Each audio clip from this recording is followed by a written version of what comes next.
Good morning. Hey, Rachel. Hey, Tara. How's it going? It's going. It's coffee chat. Yeah. Friday morning. Friday morning. Have you had any coffee yet today? No. I've got my tea. You got your tea. Nice. So I jumped the gun a little bit because I ended up going out with my dad. I'm visiting my folks, and I went out with my dad for an early breakfast at a coffee place and got myself some chai. I like comparing chai from coffee house to coffee house, and they did a good job. Nice job Well, on the chai. I'll say that this is garbage. I have to remake it because I forgot that I got a latte in here yesterday, and I needed to I rinsed it, but it still needs to be kind of scrubbed. Yeah. Because so it tastes now like coffee tea chai. Coffee, tea, chai, all those things. Yes. So, welcome. Thank you for joining us. This is Coffee Chat, our virtual version of a hangout with teammates after practice. We do this every Friday. Talk about rowing, coaching, and coxing, and all that encompasses our rowing lives. So, thank you for being with us. Say hi. Let us know where you're from. Tell us how your rowing week is going. I think I'm gonna give mine like a 6, 7. Okay. Rowing week of a 6. What's going on with you? What's going on with you this week?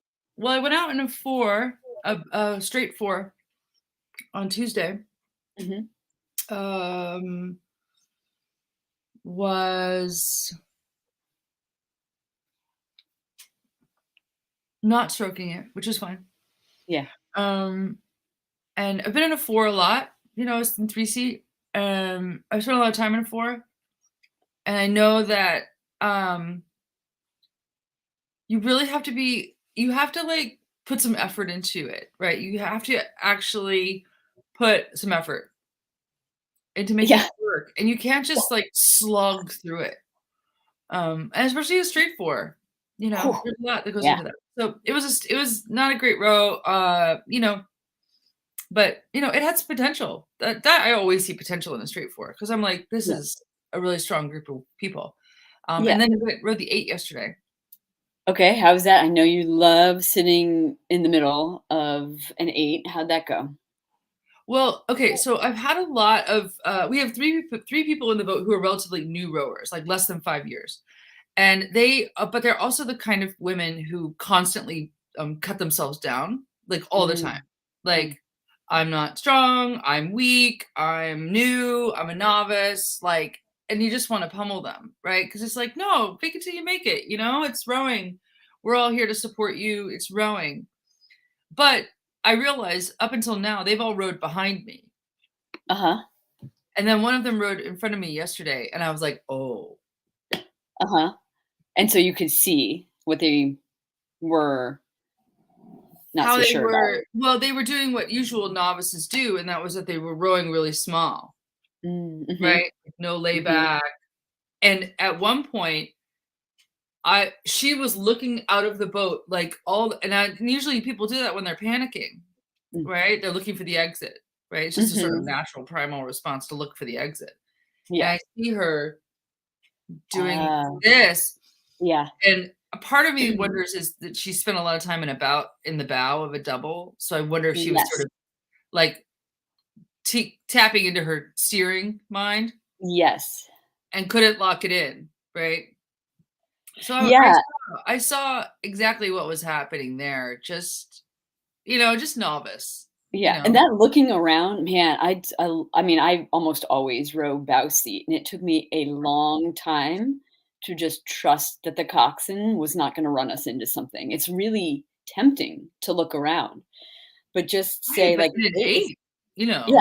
Yeah. But to say it's not my job. Like, my job is to look this way and to row, and the coxswain's going to be able to steer us. And there's a coach, like for us, we always have a coach with us. So God forbid the coxswain's not doing something right. The coach is going to say, hey, there's a log up ahead, or there's a bridge abutment. But for me, swinging my head around is not terribly helpful. Yeah. And especially, it drives me crazy actually when like a 5 seat is worried about it. I'm like, really? It's really not your job. That's who it was. It was 6 seat. Yeah, not your job to worry. Yeah, and you know, I have a lot of I don't know why. I mean, I have to obviously look at myself and be introspective about this, but I hold on tight to a lot of traditions in rowing, which I think are Yeah, really, really important. For instance, coxing commands. You say yeah. into weigh enough, one, two, weigh enough. You don't say weigh enough into one, two, weigh enough. You don't do that. Yes. You don't say, I know you're tired 17 minutes into a race piece. You don't call starboard star. Like, Mm. no. I've never heard I've Mm. never heard that. Oh my God, it's the most annoying, Oh, pretentious thing I've ever heard. Okay, you hard on star. Like, what are we, drag queens? I've No. never thought about, "Hey, Starboard. stars." Yeah. Don't do that at Oh the my god, I Charles. have to say It'll I have to s I have to say, though, I kind of wonder if my teammates at DC Strokes would love that. "Hey, stars." I don't know, but I heard it one time. It was a woman who was on my master's team in Seattle, and she would Balcox, and she would say star, and I would say, "No, it's star no." But, Yeah, I have to sort of check myself, like, why do I hold on to these things so tight? Like, why does it yeah, matter? yeah, Um, like in boat coaching, like where my threshold for in boat coaching is real low, like yeah, 0. I have like 0 0. 0 tolerance for in Yeah. boat coaching. Since But we're at the talking same about, time like, yeah, I was gonna say, it's like when we're talking about what we can tolerate in the boat, the thing that drives me crazy is when the coxswain wants the rate to come down and it doesn't. And I'm like, What's happened? Like, why can't we all just make this happen? It's not that challenging." But I guess right, it is. I guess it right. can be. Right, or a coxswain who calls it down in rate and Yeah. everybody lets off. Like, no, it's a Yeah. lengthen. It's not Nathan. like a paddle. It's like go from 28 to 20. Anyway, Yeah. they don't think about these things. Yeah. Um, but it's also like chatty coxswains, who talk to the Yeah. stroke the whole time. Yeah. Oh my god. Anyway, Yeah, I think I was telling you last week about a coxswain I had who talked from the time we got our hands on the boat all the way to the start line of a race, and then the entire race was, I'm sure she said things that a coxswain should say during a race, but I just tuned her out. It was yeah, just constant stream of consciousness. I was like, "I don't know what you're talking about anymore. I'm just yeah. gonna keep going." Now, as a coach, who's taught masters how to be coxswains, it's Mm. tricky. People feel Yeah. nervous. I Yeah. try to put myself in their shoes. They feel nervous. They feel like they need to fill space. They feel like silence is the worst thing on the earth. Yeah. This isn't a "what's your biggest beef about coxing" conversation. It's just Yeah. like my rowing week includes some challenging moments for me where I have to check myself and decide. Yeah. For instance, in the four, the person who is in the bow coxing, is a good rower. I've rowed with her for as many years as I've been there. She's a good rower. Um, but the combination of her not shutting up, running her mouth, coaching the person in front of her, and then the ultimate insult to injury was she was coming out early and dragging Yeah. her blade on the water the entire row. So instead Even of when talking to ev yeah, so even when instead of she talking wasn't to steering. Yeah. yeah, yeah. I tried to She give her the needed benefit of the doubt. I tried to be like, "She's steering, she's turning around," but then I could see her blade, and she was coming out before me, which, of course, is gonna set her off. Every single stroke. 3 18-minute pieces. 3. with her, oh, that's exhausting too for her. And we're going super hella slow Yeah. because she's putting the brakes on. Yeah. And at one point, I was, like, so close to being like, "How about you shut your mouth and get your blade off the water? And fix it. Just say Yeah. it." But no, I maintained personal control. Yeah. I channeled all my energy into the stroke and supporting the stroke and just saying, "Isn't this a nice day? Isn't this a lovely Mhm. day?" Mhm. Meanwhile, I wanted to rip my we used to do Mhm. this. This is awful. This is what we would do. If someone in the bow was being that way, we'd be like,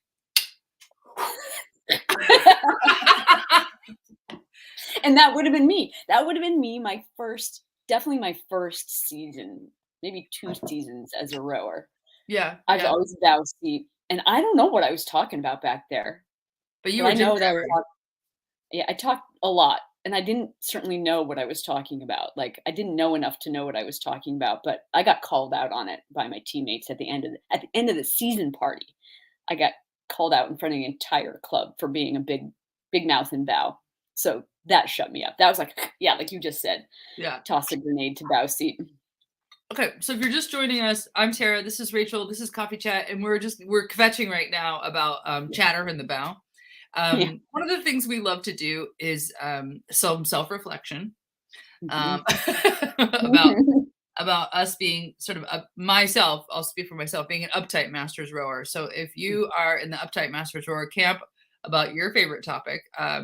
go ahead and let us know what it is. You can put stuff in the chat, in the comments. If you're on Twitter and Twitter, Facebook, or YouTube, you can comment, and we will post it on the screen and let everybody know what you're feeling if you so desire. So we have a new episode coming out tonight to our Patreons Yeah. and tomorrow to Mhm. the general. Yep, we had an interesting conversation with a very lovely woman named Kathy Frederick, who's the founder of Row for the Cure. So, if any of you have heard about Row for the Cure events that have actually at this point been going on since like the mid '90s, they're held across the country to raise money for breast cancer awareness and research. And Kathy really started this whole thing in the early '90s to in memory of a friend of hers that she lost to a women's cancer. And yeah, we had a nice chat with her. She's in her 70s now, learned to row when she was in her 40s. So it was an interesting perspective too on rowing and life. Yeah, I've known Kathy for a long time, and she's always been really like bubbly and really fun, and I actually didn't realize that she was a rower because Oh. I think when I've met her, she's always been in the regatta director capacity. And Hmm. I also didn't realize that the Seattle regatta is so different, just zhuzh wise, from any other regatta. So there's one happening in San Diego this year. So do it if you're in San Diego or near San Diego, and Seattle's is this weekend. So we'll Hmm. be coming on. Missing rowing myself, remembering Oh, the temptation to be chatty Cathy, especially in the bow. look Right. at that. Oh, I bet you're also in the bow. Kathy's with us today. Awesome. Thanks, Right. Kathy. Yeah, we had a lot of fun talking to Kathy, and I love that event so much. I told a story about how my best friend died of breast cancer after 9 years of fighting it, Mm. and how I used Row for the Cure as a way to pay homage to her. I'm trying to remember if Row for the Cure ever. Oh no, Noelle never knew me as a rower. Noelle died in 2007, and I Uh-huh. didn't get back to rowing until 2009. Okay. I think that was a big part of my sort of recovery from that was just trying to find new friends and like do things because she was my person, you know, Yeah. and getting back into rowing was part of that. And so she never knew me as a rower, so that makes total sense. But I used to wear a big N pink cape with glitter. It said N on it, you know, and I used to wear Yeah. that for the race. I used to cox the race. Actually, I rowed it a few times, but I used to cox it Yeah. for my Learn to Row students. So that was really Yeah. fun. So thanks, Kathy, for joining us today, and tell us how your rowing week is going. I bet you're busy this week. But listen for the episode out to the public tomorrow, Saturday. Tomorrow.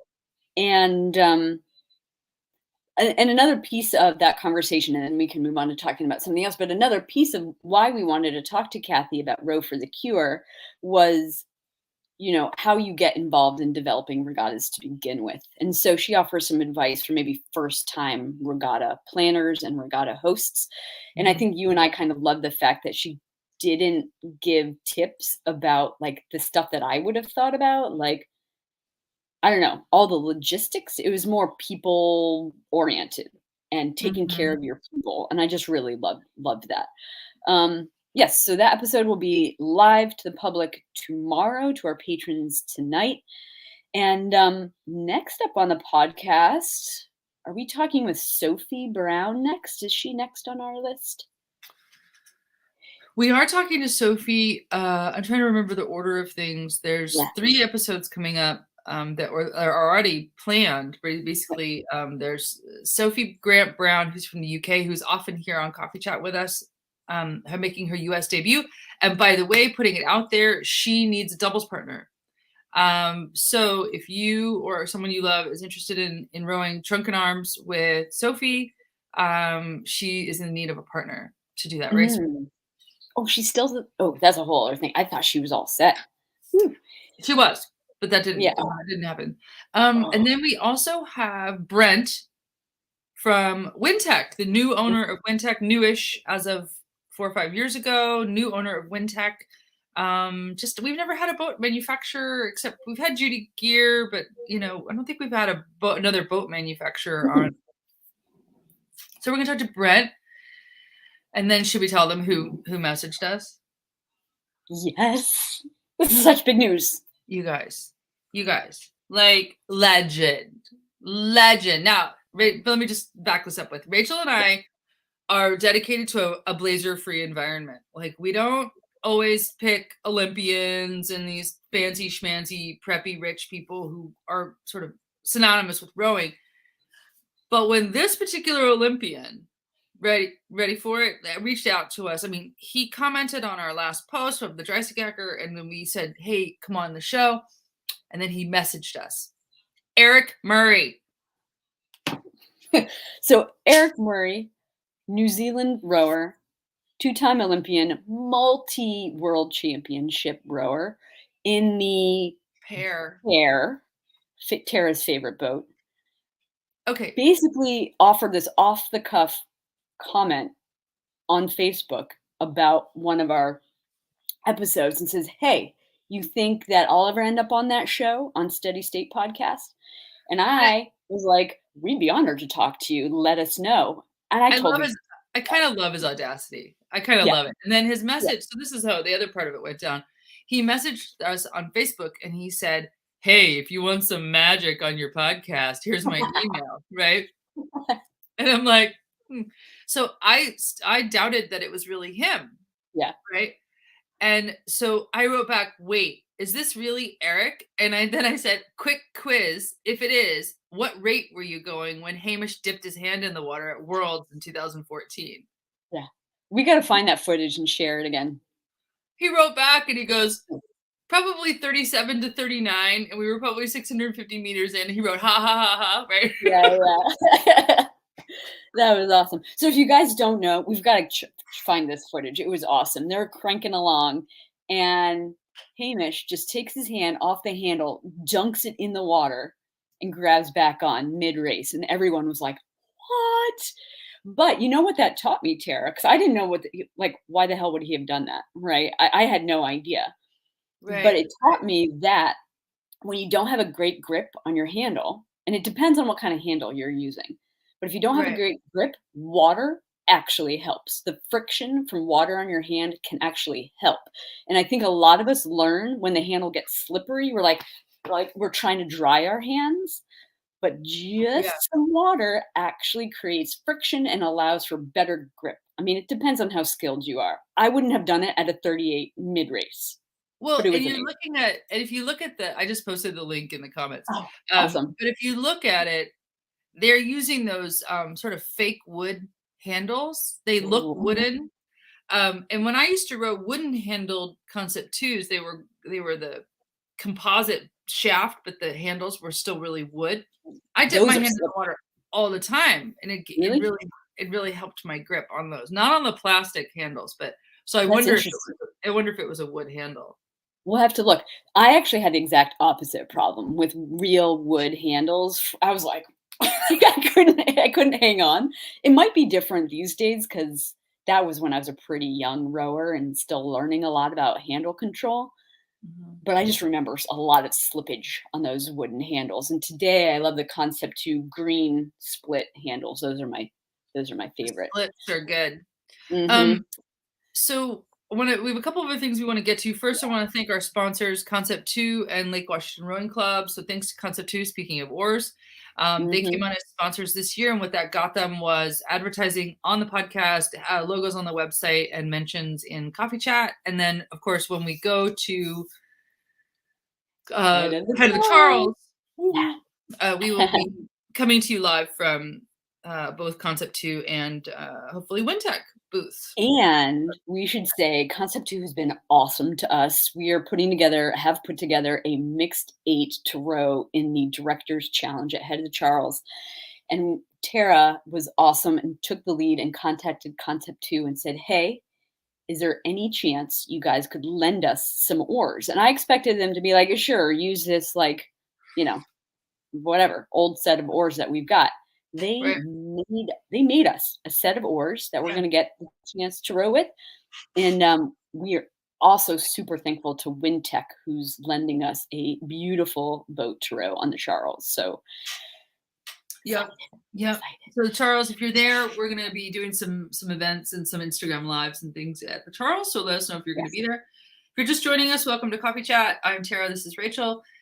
So far, we have discussed the podcast that's coming out tomorrow, which is Row for the Cure's founder, Kathy Frederick, who's here also with us.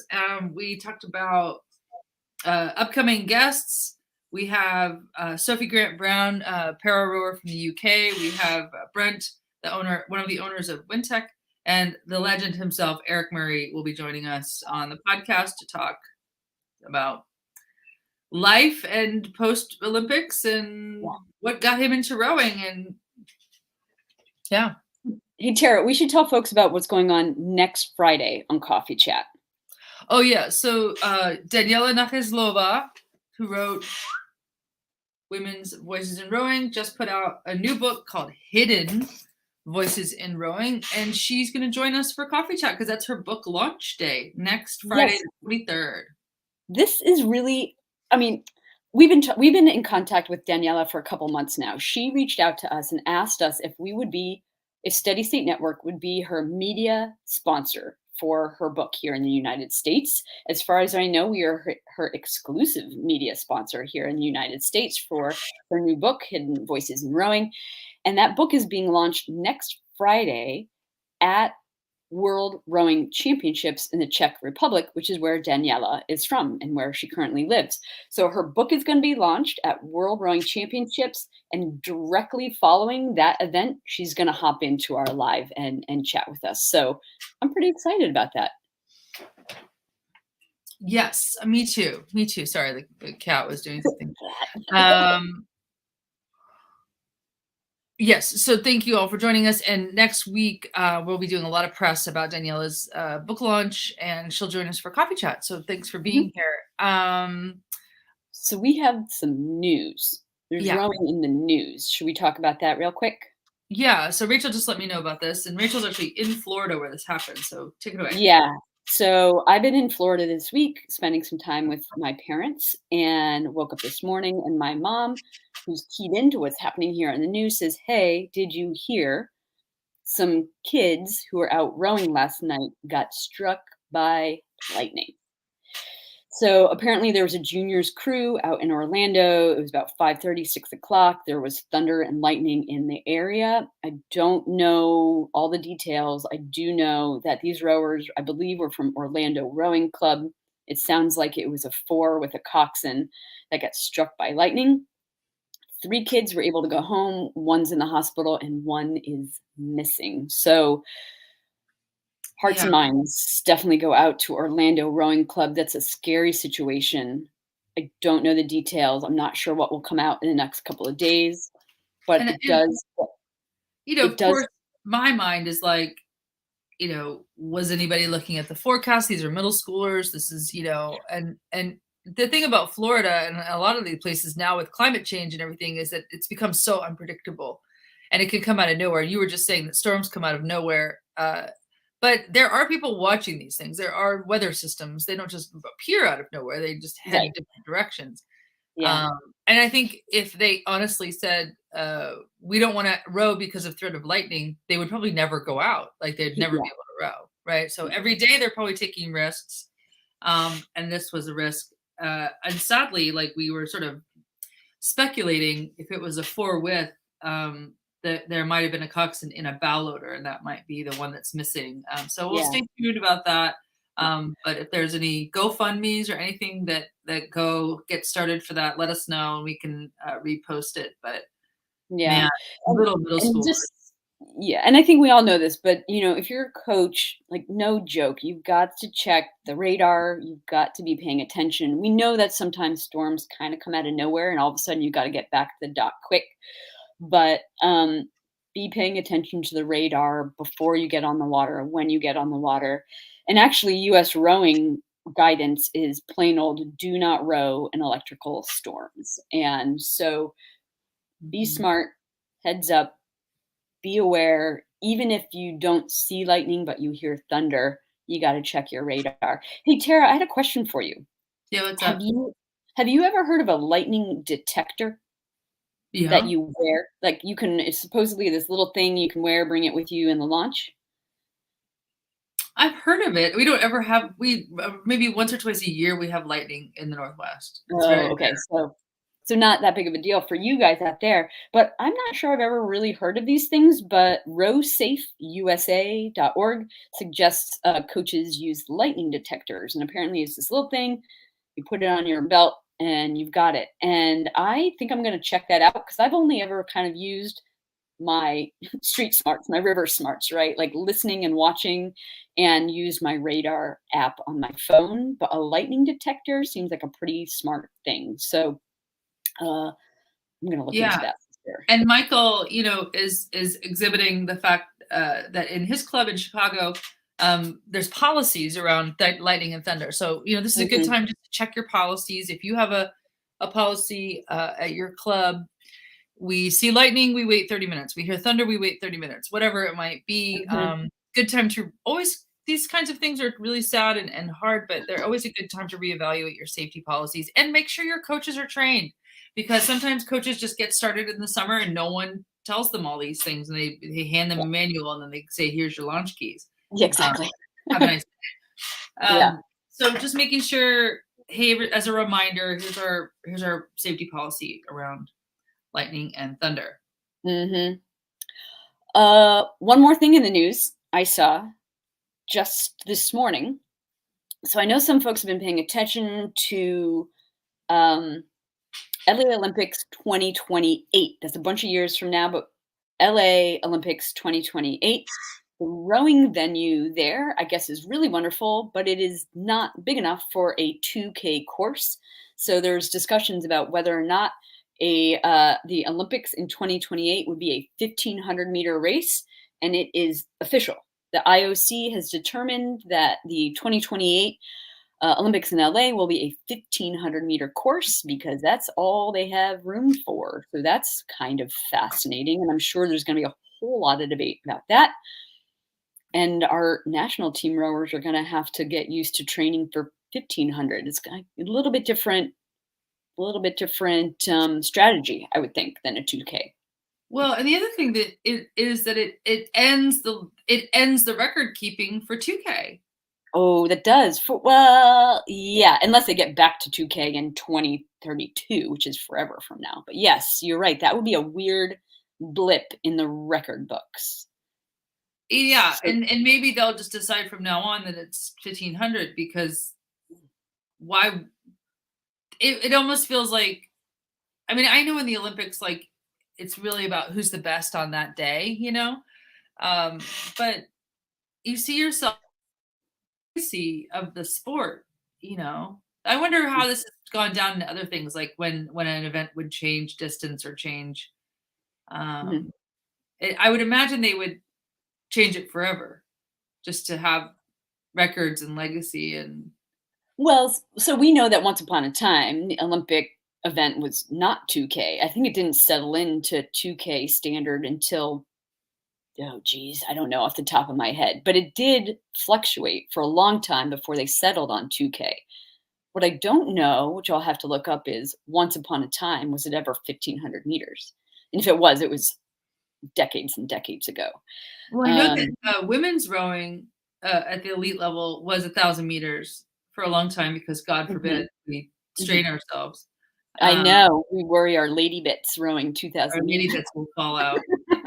Um, we'll get hysterical if we work too hard. Yeah, Um, amazing, amazing to me. yeah. Um, yeah, I don't know. I mean, because also collegiate rowing tends to mirror the Olympics because those are people getting ready. So now is collegiate rowing going to change to Yeah. 1500 until 2028?